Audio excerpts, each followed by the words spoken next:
मेरा नाम आनंद है। मैं अभी बीए ग्रेजुएशन की पढ़ाई कर रहा हूं। मेरा कॉलेज रिजर्वेशन की पढ़ाई अभी अभी शुरू हुआ है। मैं बीए ग्रेजुएशन की फर्स्ट सेमेस्टर में नामांकन लेकर पहली बार कॉलेज जा रहा हूं। मैं आनंद कुमार अपनी कहानी को, अपनी प्रेम कहानी को इस लेख के जरिए आप सभी लोगों तक पहुंचाना चाहता हूं। मैं आनंद कुमार मध्य प्रदेश के एक छोटे से गांव का रहने वाला हूं। मेरी प्राथमिक शिक्षा मेरे गांव के स्कूल से ही हुई है। हालांकि मैं कॉलेज की पढ़ाई करने के लिए गेहूं से थोड़ी दूर शहर की एक यूनिवर्सिटी में अपना नामांकन किया हूं। ये कहानी 2 साल पहले की है, जब मैं कॉलेज में इंटरमीडिएट में नामांकन किया था। मैंने थोड़ी उम्र गुजार देने के बाद पढ़ाई शुरू की थी। आपको बता दें कि जिस समय मैं इंटरमीडिएट में पढ़ाई कर रहा था, उस समय मेरी उम्र 19 साल थी।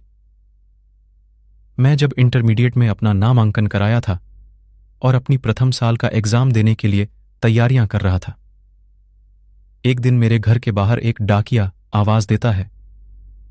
जब मेरी मम्मी दरवाजा खोलती है तो डाकिया कहता है कि आपके बेटे का नाम आनंद है, उसके लिए एक पत्र आया है। कहीं से अगर रो आनंदी है तो कृपया करके उसे बोला ही है। मेरी मां मुझे आवाज देती है और कहती है कि तुम्हारे लिए कोई पत्र आया है, कहीं से डाकिया से जाकर ले लो। मैंने उस पत्र को देखा तो उसमें आनंद कुमार नाम था, लेकिन पता की जगह पर किसी भी कारण से करो जाने पर साफ साफ नहीं दिख रहा था। ऐसे में पत्ते के स्थान पर क्या पता लिखा था, कुछ समझ में नहीं आ रहा था। लेकिन मेरे शहर का पिन कोड लास्ट में लिखा हुआ था। डाकिया मेरे गांव का हिस्सा, शायद मुझे जानता होगा, मेरे नाम को जानता होगा। इसी कारण से किसी और का पत्थर मेरे हवाले कर कर चला गया था। जब मैंने उस पत्र को खोला तो वह एक प्रेम पत्र था, जिसमें एक लड़की अपने प्रेमी को लिखा था। लड़की अपने प्रेम पत्र में लिखती है कि जानू, क्या आपको मेरी याद नहीं आती है क्या? मैं आपके बिना किस तरह से जी रही हूं। मैं आपके प्यार में तड़प तड़प कर मर रही हूं और आज तक आपका एक पत्र भी मेरे लिए नहीं आया है। हालांकि मैंने जिंदगी में कभी आपको देखा ही नहीं है, बस पत्रों के माध्यम से ही बातचीत हो रही है। लेकिन मैंने देखा है कि कुछ दिनों से आपका पत्र बिल्कुल भी मेरे पास नहीं आ रहा है। मैं आपका हाल चाल लेने के लिए बिल्कुल बेबस हो चुकी हूं। आनंद को पता नहीं चलता है कि पत्र किसका है, लड़की कौन है और प्रेम पत्र किसको लिख रही है। आनंद को लगाकर लड़की बहुत ज्यादा दुखद प्रेम पत्र लिखी है, इसीलिए वह अपने जवाब देने के लिए एक प्रेम पत्र लिखता है और उसमें कहता है कि मुझे कुछ काम था, इसी कारण से मैं तुम्हें पत्र भेजना भूल गया था। दरअसल मैं अब प्रेम पत्र भेजना भूला नहीं हूं, बल्कि जहां मैं आया हूं वहां कोई अगल बगल में डाकघर नहीं है, जिस कारण से मुझे तुम्हारे पास पत्र भेजने में काफी ज्यादा समस्याओं का सामना करना पड़ता है। मैं यह पत्र लिखने के लिए अपने काम से जहां गया हूं उससे लगभग 40 किलोमीटर दूर एक पत्र भेजने के लिए गया हूं। हालांकि जहां मैं काम करने के लिए गया हूं वहां मेरा प्रोजेक्ट पूरा हो चुका है। ऐसे में अब मैं अपने पहले ही घर पर आ रहा हूं। अब आपको पत्र पाने में समस्या नहीं होगी। आनंद अपने हाथ से यह पत्र लिखता है और डाकघर में जाकर लड़की के पते पर भेज देता है। कुछ दिनों के बाद आनंद को फिर से एक पत्र मिलता है, जिसमें प्रेम भरी बातें और बहुत सारी मिठास लिखी हुई थी। आनंद को यह सब पढ़ने में बहुत मजा आ रहा था, जिस कारण से वह और एक पत्र लिखकर उस लड़की के पते पर भेज दिया था। बहुत दिनों तक ऐसा ही चलता रहा और करीब 1 साल से ज्यादा तक इसी तरह का प्रेम पत्रों का आना जाना लगा हुआ था। अब मुझे भी उस लड़की से थोड़ी थोड़ी प्यार होने लगे थे। उस समय मेरे पास तथा मेरे घर में एक मोबाइल भी था तथा टेलीफोन भी था, लेकिन मैंने कभी भी इसका जिक्र उस लड़की से नहीं किया था। हो सकता है कि उस लड़की के घर में टेलीफोन या मोबाइल हो, लेकिन हमारा बातचीत सिर्फ प्रेम पत्र के द्वारा ही हुआ करता था। मैंने भी कभी उस लड़की से फोन पर बात करने के बारे में सोचा भी नहीं। प्रेम पत्रों का आना जाना चालू ही रहा था। अचानक एक दिन मुझे पत्र मिलता है। इसमें लड़की का पत्र मिला। उसमें लिखा हुआ था कि मैं आपसे मिलना चाहती हूं, क्योंकि अब मेरी शादी की उम्र होती जा रही है। मैं जिंदगी में किसी से शादी नहीं कर सकती हूं। मैंने आपसे ही प्यार किया है और चाहे कुछ भी हो जाए आपसे ही शादी करूंगी। इतना सुनते ही मेरा होश उड़ गया था, क्योंकि वह लड़की के साथ पत्र लिख रही थी। मुझे नहीं पता था, गलती से मेरे पास आ गया था और उसी दिन से मैं उससे बात करने लगा था।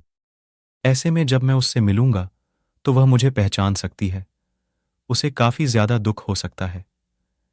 यह बात सोचकर मैंने उस लड़की को कहा कि मैं अभी नहीं मिल सकता हूं और अभी शादी भी नहीं कर सकता हूं, ताकि वह लड़की मेरा पीछा छोड़ दे और कहीं और शादी करने के लिए राजी हो जाए। लेकिन वह लड़की बहुत ज्यादा जिद्दी थी। वह लड़की कसम खाकर बोल गई कि मैं शादी करूंगी तो आपसे ही, वरना जिंदगी भर कुंवारी ही रहूंगी। फिर कुछ दिन बाद लड़की प्रेम पत्र लिखती है कि मुझे मिलना है। मैं अब सोच लेता हूं कि जो होगा देखा जाएगा, चलो एक बार मिलने का प्रयास करते हैं। दूसरी बार मैंने प्रेम पत्र लिखा और उसके जवाब में कहा कि ठीक है, मैं तुमसे मिलना चाहता हूं, तुम अगले पत्र में मिलने का पता और जगह भेजना, लिखकर मैं वहां आ जाऊंगा। लड़की ऐसा ही करती है। वह पत्र के जवाब में किसी खास तारीख को, किसी खास जगह पर, किसी खास समय पर उसे बुलाने के बारे में प्रेम पत्र लिखकर भेज देता है। जिस दिन लड़की उससे मिलना चाह रही थी, उस दिन मैं बिल्कुल ही अच्छे अच्छे कपड़े पहनकर उस जगह पर लड़की से मिलने चला गया था। लड़की उस जगह पर पहले ही आ चुकी थी। मैं काफी लेट से गया था। मुझे लग रहा था कि उस लड़की को आने में ज्यादा लेट हो जाएगी, क्योंकि मुझे पता भी नहीं था कि उस लड़की का कर्मा से कितना दूर है। इसी कारण से मुझे थोड़ा लेट ही पहुंचना था। जैसे ही मैं उस जगह पर पहुंचा तो देखा कि एक बहुत खूबसूरत लड़की उस जगह पर खड़ी थी। मैंने लड़की का नाम पूछा तो उन्होंने सही सही बताया। उन्होंने भी पूछा तो मैंने अपना नाम आनंद बताया। लड़की मुझे देखते हैं मेरे गले लगकर रोने लगी थी। रोते हुए वह बोल रही थी कि मैं कितने दिन आपके लिए कितनी बार रोया करती थी। आप आज हमसे मिलने आए हैं, आज के बाद हम दोनों कभी अलग नहीं होंगे। इतना कर लोगी, मेरे गले लगकर रोने लगी थी। लेकिन मैंने उसके आंसू पूछते हुए उसे चुप कराया और उसे यह एहसास दिलाया कि मैं अब उसके बिना कहीं नहीं जाऊंगा। मैं अब उसे प्यार करने के बारे में भी सोच सकता था, क्योंकि मुझे वह लड़की बेहद ही पसंद आई थी। ऐसे में मैं भी आपसे बहुत ज्यादा प्यार करने लगा था और वह लड़की बोल रही थी मुझसे शादी करने के लिए। मैं भी उसे शादी करने के लिए हां कर दिया। उन्होंने अपने घर वालों को बताया और वह मेरे घर वालों को बताई है। ऐसे में मेरे घर वाले, उसके घर वाले, आप एक दूसरे के रिश्ते के बारे में अच्छी तरह से सोच समझकर मान लिया था। कुछ दिनों में हमारी शादी होने वाली थी। मैं अभी प्रेम पत्रों के जरिए से ही बात किया करता था। उसके बाद मैंने अपने शहर में आनंद नाम के लड़के को तलाश करने लगा था। मैं सोच रहा था कि आखिरकार है या लड़की जिसको पत्र लिख रही थी वह कौन है और मेरे नाम का शहर में कौन कौन है। फिर वह अचानक आनंद नाम का एक लड़के के घर पर पहुंच गया। लेकिन आनंद घर में नहीं मिला था। उसके माँ बाप घर में से। आनंद उसके माता पिता से बात करते हैं और कहते हैं कि आपका बेटा कहाँ रहता है अभी। यह सुनकर उसके माता पिता रो नहीं लगते हैं और कहते हैं कि मेरा बेटा की उम्र अभी 18 साल की हुई थी। मेरा मिटना पास के एक स्कूल में पढ़ाई करता था और स्कूल जाते वक्त हो से दुर्घटना हो गया और उसकी मृत्यु हो गई थी। तभी आनंद रहता है कि मेरा नाम भी आनंद है, मेरी भी उम्र इतनी ही है। क्या मैं आपका बेटा बन सकता हूं? फिर पहले वाले आनंद के माता पिता और वह प्यारा आनंद, वो गले से लगा लेता है और कहता है कि मैं तुम्हारे पिताजी हूं, तुम ऐसी बात क्यों कर रहे हो? मतलब अब सारी बात मेरी समझ में आ चुके थे। मैं अब बहुत खुश था। किन किन मेरे एक माता पिता नहीं बल्कि दो दो माता पिता मिल गया था। अब मैं रोजाना उसके घर जाया करता था, अपने घर में भी रहा करता था। इसी तरह से हम दोनों के बीच में बहुत ज्यादा गहरी, माता पिता तथा बेटे के बीच में ज्यादा प्यार हो गया था। मेरी शादी करीब आने वाली थी। मैंने अपनी शादी के बारे में दोनों माता पिता को बताया। मेरे अपने माता पिता को तो पहले से ही ये सभी चीजें पता थीं, क्योंकि सारी बातें तो उन्होंने ही की थीं। लेकिन दूसरे माता पिताजी को मैंने ये सारी बात बताई, बहुत खुश हो गए। फिर उसके बाद हम दोनों की शादी बहुत ज्यादा धूमधाम से हुए थे। क्योंकि हमारे दोनों माता पिता जो थे वह बहुत ज्यादा हम लोगों से प्यार करते थे। सब मेरे साथ साथ होगा। लड़की भी बहुत ज्यादा खुश थी। उसके बाद से हम लोगों का जीवन बहुत ज्यादा सुखमय तथा आनंदमय हो चुका था। 1 मिनट रुकिए दोस्तों, मुझे ये कहानी बनाने में बहुत टाइम लगा है।